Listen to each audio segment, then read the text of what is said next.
ചേട്ടാ, ശബരിമല സ്വർണ്ണക്കൊള്ളയുമായി ബന്ധപ്പെട്ട് തന്ത്രി അറസ്റ്റ് ചെയ്തിട്ടുണ്ട്. അതിൽ ഇത്രയും നാളും അറസ്റ്റിലായ എല്ലാ നിർണായക അറസ്റ്റുകളായിരുന്നു. പക്ഷെ തന്ത്രി അറസ്റ്റ് ഇത് ശരിക്കും പറയുന്നത് നിർണായകം മാത്രമല്ല, ഞെട്ടിപ്പിക്കുന്ന അറസ്റ്റ് എന്ന് തന്നെ പറയേണ്ടി വരും. കാരണം ശബരിമലയിലെ തന്ത്രി നമുക്കറിയാം, ശബരിമലയിലെ ധർമ്മശാസ്താവിൻ്റെ പിതൃസ്ഥാനീയനായ ഒരാളാണ് തന്ത്രി എന്ന് പറയുന്നത്.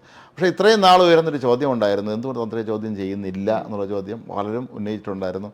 മാത്രമല്ല, നേരത്തെ ദേവസ്വം ബോർഡ് അധ്യക്ഷനായിരുന്ന പത്മകുമാർ ദൈവതുല്യനായ ഒരാളാണ് പറഞ്ഞാൽ ശവന്തീനി അല്ല എന്നും കൂടെ പറഞ്ഞിരുന്നു. ആ ശവന്തീനി അല്ല എന്നുള്ള വാക്കാണ് അതിലൊരു പ്രധാനപ്പെട്ട ഒരു കാര്യം. തന്ത്രി നോൺ വെജ് കഴിക്കില്ല, വെജിറ്റേറിയൻ ആണ്.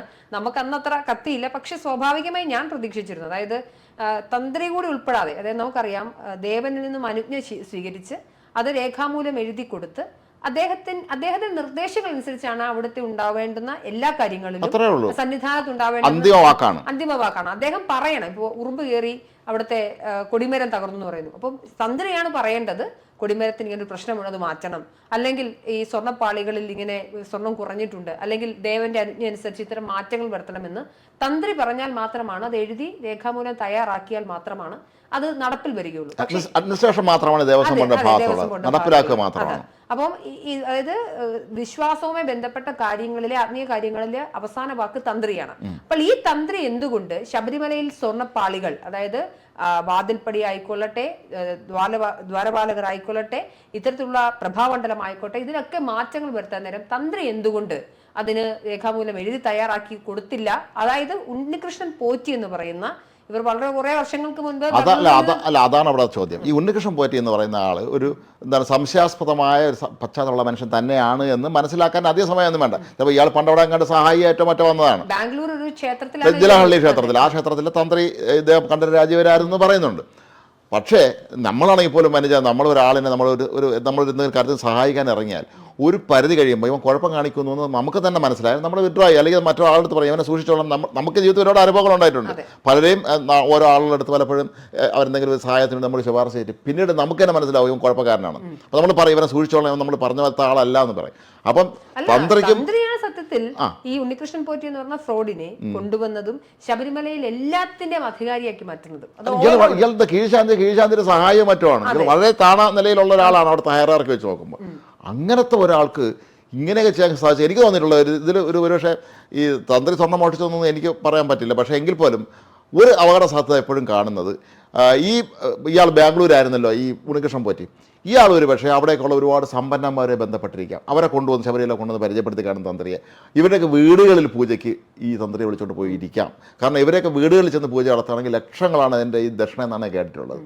ഈ പണ്ട് വിജയ് മല്യ വിമാന കമ്പനി തുടങ്ങിയപ്പോൾ അത് ഇവരെ കുടുംബത്തിലെ കേരളത്തിലെ അങ്ങോട്ടോ ഏതോ തന്ത്രിമാരെ വിളിച്ചുകൊണ്ട് വിമാനങ്ങൾ പൂജിച്ചു എന്ന് കേട്ടിട്ടുണ്ട്. അതിനൊക്കെ നമ്മൾ സങ്കല്പിക്കാത്ത പൈസ കിട്ടുമെന്നാണ് പറയപ്പെടുന്നത്. ശബരിമല ക്ഷേത്രത്തിലെ പൂജാരിയാണെങ്കിൽ ജീവിതകാലം പിന്നെ സെറ്റിൽഡായി പൂർണ്ണമായും അർത്ഥത്തിൽ വിദേശ രാജ്യങ്ങളിൽ പോയി പൂജ ചെയ്യാം, എല്ലായിടങ്ങളിലും നല്ല തുക ലഭിക്കും. 1000-ഓളം അമ്പലങ്ങളുടെ തന്ത്രസാണെന്നല്ലേ പറയുന്നത്. അതെ അതെ. അപ്പോൾ സ്വാഭാവികമായും ആ തരത്തിൽ എല്ലാ വരുമാനവും ഉണ്ടായിരുന്നു.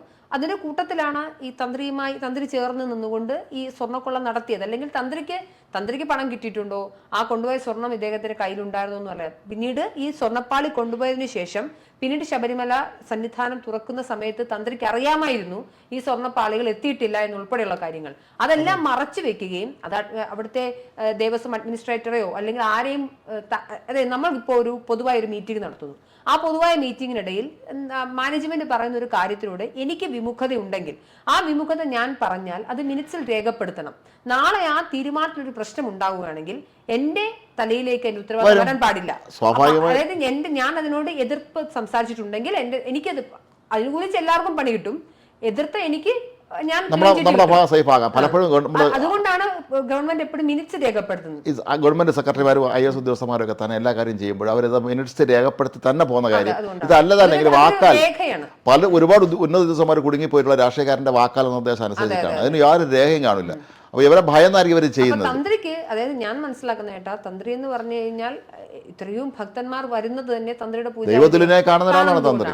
അപ്പൊ അങ്ങനെ ഒരാൾ ഇതിന് മൗനസമ്മതം കൊടുത്തു എന്നുള്ളതാണ് SITയുടെ കണ്ടെത്തൽ. അത് ഗുരുതരമായ വീഴ്ചയാണ്. എൻ്റെ ഒരു സംശയം കൂടി ഞാൻ ചോദിക്കുകയാണ്. അതായത് ഈ തന്ത്രി വരെ എത്തി നിൽക്കുന്ന അന്വേഷണം ഇനിയും കൂടുതൽ ആളുകളിലേക്ക് പോകാനുള്ള സാധ്യത. കാരണം കോടതി തന്നെ അന്താരാഷ്ട്ര പുരാവസ്തു മാഫിയയുമായി ബന്ധപ്പെട്ട കാര്യങ്ങളിലൊക്കെ നോട്ട് ചെയ്ത് സംസാരിച്ച സംഭവങ്ങൾ ഉണ്ടായിട്ടുണ്ട്. അപ്പൊ ആ തരത്തിലേക്ക് ഒരു അന്വേഷണത്തിന് SITക്ക് സാധിക്കാതെ വരികയാണ്. അത് SIT തന്ത്രിയോടുകൂടി, കാര്യം ഇത് ഞാൻ പറയാൻ കാരണം ഇന്ന് രാവിലെ ഒരുപാട് ഇടതുപക്ഷ സഖാക്കളുടെ ക്യാപ്സ്യൂൾ ഞാൻ കണ്ടു. ഇത് തന്ത്രിയും പിന്നെ കുറച്ച് ആളുകളും മാത്രം ചേർന്ന് നടത്തിയ ഗൂഢാലോചനയും സ്വർണ്ണക്കൊള്ളയാണെന്നാണ് ഇവർ പറഞ്ഞു വെക്കുന്നത്. അതിന്റെ അർത്ഥം രാഷ്ട്രീയക്കാർക്ക് ഇതിൽ പ്രത്യേകിച്ച് റോൾ ഇല്ല എന്ന് ഒരു നിൽക്കുന്ന രീതിയിലേക്കാണ് ക്യാപ്സ്യൂൾ അടിച്ചിറക്കുന്നത്.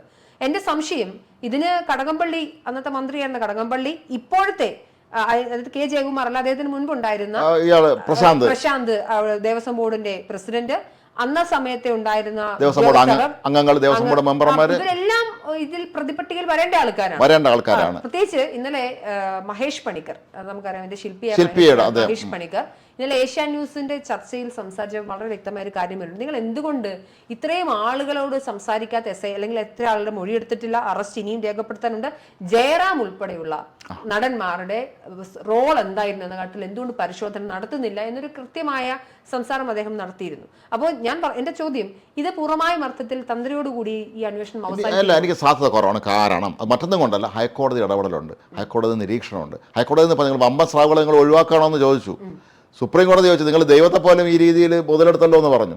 അപ്പോൾ അങ്ങനെ നോക്കുമ്പോൾ കോടതിയുടെ ഒരു നിരീക്ഷണം, ഇവരിന് ഏത് കോടതി പോയാലും നിൽക്കില്ല. ഹൈക്കോടതി സുപ്രീം കോടതിയിൽ എല്ലാം തന്നെ അവർ കൃത്യമായി അവർ മനസ്സിലാക്കി കഴിഞ്ഞു ഇവിടെ നടന്ന തട്ടിപ്പ് തന്നെയാണ് എന്നുള്ളത്. സർക്കാർ ഒരു പരിധിവരെ ഈ അന്വേഷണ സംഘത്തെ സ്വാധീനിച്ചിരിക്കുക ആദ്യം ഈ തെരഞ്ഞെടുപ്പ് പോകുന്ന സമയത്തൊക്കെ. പക്ഷേ അത് കഴിഞ്ഞപ്പോൾ അവർ ആളെ അറസ്റ്റ് നിർബന്ധിതരാണ് അവർ. ഇനി അവിടെ അവശേഷിക്കുന്ന മറ്റു പ്രധാനപ്പെട്ട കാര്യം KP ശങ്കരദാസിന് എന്ത് സംഭവിച്ചു എന്നുള്ളതാണ്. KP ശങ്കരദാസൻ ഇതുവരെ അറസ്റ്റ് ചെയ്തിട്ടില്ല. എന്ത് സംഭവിച്ചു, അതെന്ത് സംഭവിച്ചു, അതിന് സുഖമില്ല എന്നൊക്കെ പറഞ്ഞു കേൾക്കുന്നു എന്നുള്ളതല്ല, നമുക്ക് അതിനെക്കുറിച്ച് ആധികാരികമായിട്ട് ഒരു റിപ്പോർട്ട് നമ്മൾ കണ്ടിട്ടില്ല. അദ്ദേഹം കിടപ്പിൽ തന്നെയാണോ, അദ്ദേഹം സുഖമില്ലാത്ത അവസ്ഥയിലാണോ, എന്തുകൊണ്ട് അന്ന് ഹൈക്കോടതി ചോദിച്ചല്ലോ, നിങ്ങൾ എന്തുകൊണ്ട് ശങ്കരദാസിനെയും വിജയകുമാറും പിന്നെ പ്രതിയാക്കിയില്ലാന്ന് ചോദിച്ചല്ലോ, അറസ്റ്റ് ചെയ്യില്ലാന്ന് ചോദിച്ചല്ലോ. പക്ഷേ വിജയകുമാറിനെ പിന്നീട് അറസ്റ്റ് ചെയ്യുന്ന അതെ എത്തി. അയാൾ പറഞ്ഞ അയാൾ സ്വയം വന്ന് കീഴടങ്ങിയതാണെന്നും പറയുന്നുണ്ട്. എന്തായാലും ഈ ശബരിമലയെ സംബന്ധിച്ചിടത്തോളം ലോകമെമ്പാടുമുള്ള ഭക്തർ എത്തുന്ന സ്ഥലമാണ്. അതാണ് ഏറ്റവും വലിയ പ്രത്യേകത. ഒരുപാട് രാജ്യങ്ങളിൽ ഞങ്ങളവിടെ വരും. ഇവരെല്ലാവരും തന്നെ ഈ തന്ത്രി അല്ലെങ്കിൽ അവിടുത്തെ മേൽശാന്തിയെ കണ്ട് ഒരുപാട് ദക്ഷിണം കൊടുക്കുകയൊക്കെ ചെയ്യുന്ന ഒരു പതിവ് അല്ലാതെയും തന്നെ ഉണ്ട്. അപ്പോൾ അതുകൊണ്ട് ഈ ഇത്രയും പണത്തിൻ്റെ ആവശ്യമൊക്കെ ഇവർക്ക് പലർക്കും ഉണ്ടോ എന്ന് സംശയമാണ്. അത് മറ്റെന്തെങ്കിലും ആയിരുന്നു, എന്താണ് ഇതിൻ്റെ പിന്നിൽ പ്രവർത്തിക്കുന്ന ഒരു പിടി കിട്ടുന്നത്. കാരണം ഈ ഉണ്ണികൃഷ്ണൻ പോറ്റി ഇയാൾ വലിയൊരു വിഷവൃക്ഷമായി മാറുകയും എല്ലാവരെയും ഇയാൾ കൈയെടുക്കുകയും ചെയ്ത് ഏത് മാർഗത്തിലൂടെയാണെന്ന് ആദ്യം അന്വേഷിക്കേണ്ടത്. അല്ല, തീർച്ചയായിട്ടും കോൾ ലോഗ്സ് പരിശോധിക്കേണ്ടതുണ്ട്, ബാങ്ക് സ്റ്റേറ്റ്മെന്റുകൾ എടുക്കേണ്ടതുണ്ട്, അന്താരാഷ്ട്ര മാഫിയയുമായൊക്കെ ബന്ധമുണ്ടോ, ഉന്നത രാഷ്ട്രീയക്കാരുമായി ബന്ധമുണ്ടോ. ഞാൻ പറഞ്ഞത് കോൺഗ്രസ് ഇപ്പൊ സോണിയാഗാന്ധിക്കൊപ്പം ഉണ്ണികൃഷ്ണൻ പോയിട്ട് നിൽക്കുന്ന ചിത്രം ഉൾപ്പെടെ പുറത്തു വന്നിട്ടുണ്ട്. നമുക്കറിയാം ഇവിടെ പത്മകുമാറൊക്കെയാണ് അറസ്റ്റിലായത്. CPM-ന്റെ കൃത്യമായ ഇടപെടലും സ്വാധീനവും ഒക്കെ ഉണ്ടെങ്കിൽ പോലും സോണിയാഗാന്ധിക്കൊപ്പമുള്ള ചിത്രം ഉൾപ്പെടെ പുറത്തു വരുമ്പോൾ കോൺഗ്രസ് അടക്കമുള്ള പാർട്ടികൾ അതിൽ നിലപാട് വ്യക്തമാക്കണം. കോൺഗ്രസിന് സോണിയാഗാന്ധിക്ക് നോട്ടീസ് അയക്കട്ടെ. ഞാൻ പറഞ്ഞ ഇതിന്റെ അയ്യപ്പന് സ്വർണം കട്ട വിഷയത്തിൽ രാഷ്ട്രീയത്തിന്റെ അപ്പുറമായി നിന്നുകൊണ്ട്, അതായത് രാഷ്ട്രീയത്തിന്റെ വേലിക്ക് അപ്പുറമായി എല്ലാവരും സമന്മാരായി കണ്ടിട്ടുള്ള ഒരു അന്വേഷണമായിരിക്കണം ഉണ്ടായിരിക്കും. മനസ്സിൽ ഇവിടെ നമ്മൾ ശ്രദ്ധിക്കേണ്ടത്, ഇപ്പോൾ CPM ഇങ്ങനെ തോന്നിയ ദിവസം കാണിച്ചു ഒരു ദിവസം. പക്ഷേ കോൺഗ്രസ്സുകാരെ സംബന്ധിച്ചിടത്തോളം സോണിയാഗാന്ധി പെട്ടെന്ന് നമുക്ക് കാണാൻ പറ്റില്ല. സോണിയാഗാന്ധി VIP തന്നെയാണ്, വളരെ സെക്യൂരിറ്റിയൊക്കെ ഉള്ള ഒരാളാണ്. നമുക്ക് നിന്നാലേ ചെന്നിട്ട് എനിക്കിന്ന് കാണണമെന്ന് പറഞ്ഞാൽ നടപ്പുള്ള കാര്യമല്ല. അതിനിപ്പോൾ ഒരുപാട് ശ്രമം വേണം. അത് ആര് പറയുന്നു എന്നുള്ള പ്രധാനപ്പെട്ട കാര്യമാണ്. അല്ലാതെ ഒരു ഉണ്ണികൃഷ്ണൻ പോറ്റി ശബരിമലയിൽ നിന്നിട്ട് എനിക്ക് സോണിയാഗാന്ധി കാണുന്നാലും നടക്കില്ല. അപ്പോൾ കോൺഗ്രസിൻ്റെ ഉന്നത തലങ്ങളിൽ നല്ല സ്വാധീനം ചെലുത്തിയാൽ മാത്രമേ, ഒരുപക്ഷെ ഹൈക്കമാൻഡിലേക്ക് സ്വാധീനം ചെലുത്താൻ തക്ക ശേഷിയുള്ള കേരളത്തിലെ നേതാക്കൾ വഴി പോയതും ആകാം ഇയാൾ. ഈ നമുക്കൊരു കാര്യം ശ്രദ്ധിക്കുക, എപ്പോഴും ഈ ഇത്തരത്തിലുള്ള ഫ്രോഡുകളെ സംബന്ധിച്ചുള്ള ഇവരെല്ലാവരും സൗഹൃദം സ്ഥാപിക്കും. ഇവരെല്ലാവരും നിന്ന് ഒരുമിച്ച് ഫോട്ടോ എടുക്കും. അത് നമ്മൾ പലരിലും കണ്ടിട്ടുള്ളതാണ്. നമ്മുടെ ചാനലിലേക്ക് എത്രയോ കോളുകൾ വരാറുണ്ട്. എത്ര വരാറുണ്ട്. ഈ അനന്തകൃഷ്ണൻ എന്ന് പറഞ്ഞാൽ നേരത്തെ തട്ടിപ്പാരനെ പിടിച്ചിരുന്നല്ലോ, ആ തൊടുപുഴയിലൊക്കെ ഉള്ള സംഭവം. അനന്തകൃഷ്ണനും പ്രധാനമന്ത്രിക്ക് അപ്പോൾ പടം വരാൻ ഇട്ടിട്ടുണ്ടായിരുന്നു. ഇത് ഒറിജിനലാണോ നമുക്ക് അറിഞ്ഞുകൂടാ. ഇന്ന് നമുക്ക് പിന്നെ AI സംവിധാനം ഉപയോഗിച്ച് ആരോടുള്ള ഫോട്ടോണെങ്കിലും എടുക്കാം. പക്ഷേ ഇതൊക്കെ വിശ്വസിക്കുന്ന എത്രയോ ആളുകളുണ്ട്, ഇവരൊക്കെ ബന്ധമുണ്ട് എന്ന് കരുതുന്നവരുണ്ട്. അപ്പോൾ ഈ ഒരു വിദ്യ ഈ ഉണ്ണികൃഷ്ണൻ പോറ്റി നന്നായിട്ട് ഉപയോഗിച്ചിട്ടുണ്ട്. അതായത് ഈ സോണിയാഗാന്ധിക്കൊപ്പം ഇയാൾ നിൽക്കുന്ന ഫോട്ടോ ഉണ്ടെങ്കിൽ പിണറായി വിജയനൊപ്പം നിൽക്കുന്ന ഫോട്ടോയും വീഡിയോയും ഉണ്ട്. ഞാൻ പറയുന്നത് ഈ അന്വേഷണത്തിന്റെ പരിധിയിൽ അത് സോണിയാഗാന്ധി അല്ല, പ്രധാനമന്ത്രി മോദി ആയാൽ പോലും അവർ അന്വേഷണത്തോട് എന്താ പറയാ, മടിയിൽ കനമില്ലെങ്കിൽ ആരും എന്തിനാണ് പേടിക്കേണ്ട കാര്യമല്ല. അതുകൊണ്ട് എല്ലാവരും ആ അർത്ഥത്തിൽ ഈ വിഷയവുമായി ബന്ധപ്പെട്ട് സഹകരിക്കുകയും വേണം. മാത്രമല്ല SIT എന്ന് പറയുന്നത് നമുക്കറിയാം, എന്തൊക്കെ പറഞ്ഞാൽ ഹൈക്കോടതിയുടെ മേൽനോട്ടം ഉണ്ടെങ്കിലും അത് സംസ്ഥാന സർക്കാരിന്റെ പോലീസിൽ നിന്ന് തെരഞ്ഞെടുത്ത ആളുകൾ തന്നെയാണ്. നിരവധി ആളുകളെ സംസ്ഥാന സർക്കാർ ഈ വിഷയത്തിൽ സ്വാധീനിക്കുമെന്നും, പ്രത്യേകിച്ച് 2 പുതിയ പോലീസുകാരെ വേണമെന്ന് പറഞ്ഞു. അത് അവർ അഴിമതിക്കാരാണെന്നും CPM-ന്റെ ദല്ലാളന്മാരാണെന്ന് പറഞ്ഞ സ്ഥിതിക്ക് അവരുടെ SIT-ലേക്കുള്ള പ്രവേശനം താൽക്കാലികമായി തടയുന്ന രീതി വരെ ഉണ്ട്. 2001 AK ആന്റണി മുഖ്യമന്ത്രിയായിരുന്ന സമയത്ത് ഒരാൾ ഒരു വലിയ തട്ടിപ്പുകാരൻ വന്നിട്ടുണ്ട്, മലയാളി തട്ടിപ്പുകാരാണ്, വിദേശത്തുള്ള. ഇയാൾ വരികയും ഇയാളെന്തോ ലണ്ടനിൽ വെച്ചെന്തോ പ്രോഗ്രാം നടത്തിയ വലിയ വിഷയമായിരുന്നു പിന്നീട്. അപ്പോൾ ഇയാളെന്തോ ഒരു ലോക പുറത്തിറക്കി അങ്ങനത്തെ മുഖ്യമന്ത്രിയെ കൊണ്ടാണ്. പക്ഷേ ഈ കഷ്ടകാലത്തിന് നമ്മുടെ നാട്ടിൽ ഒരു സംഘം മാധ്യമപ്രവർത്തകരാണ് ഇയാളെ മുഖ്യമന്ത്രി മുന്നിൽ എത്തിച്ചത്. അവസരം സ്വാഭാവികമായും ചോദ്യം ഉയർന്നു, മുഖ്യമന്ത്രി ഈ ഇങ്ങനത്തെ ഒരു തട്ടിപ്പുകാരൻ്റെ പരിപാടിക്കാണോ ലോക പ്രകാശനം ചെയ്തപ്പോൾ AK ആന്റണി ഒരു മറുപടി പറഞ്ഞു. അത് എല്ലാവരും ഓർക്കേണ്ട കാര്യമാണ്. ഞാൻ ഈ സംസ്ഥാനത്തെ മുഖ്യമന്ത്രിയാണ്, എന്നെ കാണാൻ ഒരുപാട് പേര് ദിവസവും വരും, പക്ഷേ എല്ലാവരും കൂടെ ഞാൻ പടമൊന്നും എടുക്കാറില്ല. പക്ഷേ ഇയാളെ കൊണ്ടുവന്നത് നിങ്ങളെ കൂട്ടത്തിലുള്ള മാധ്യമപ്രവർത്തകരാണെന്ന് പറഞ്ഞു. ഞാൻ എങ്ങനെ അയാളെ അവിശ്വസിക്കും? സ്വാഭാവിക ചോദ്യമാണ്.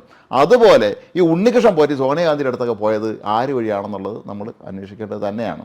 ഇങ്ങനെ ഒരാൾ ഇത്രയും വർഷം നമ്മൾ ആലോചിക്കുക, ഒന്നുമില്ലാതിരുന്ന ഒരുത്തൻ ഇത്രയും ആൾ വേഷം കണ്ടിട്ടില്ലേ? നമ്മൾ ഉണ്ണികൃഷ്ണൻ പോറ്റി ഡ്രസ്സ് തന്നെ കണ്ടില്ല, എത്ര വിലപിടിപ്പുള്ള വേഷം അയാൾ ഇട്ടിരിക്കുന്നത്. പിന്നെ അയാളെ ആസ്തി കോടിക്കണക്കിന് വരെ വസ്തു വാങ്ങിക്കൂട്ടെന്ന് പറഞ്ഞു. കോൺടാക്റ്റുകൾ എല്ലാം VVIPകളുമായിട്ടുള്ള കോൺടാക്റ്റുകളാണ്.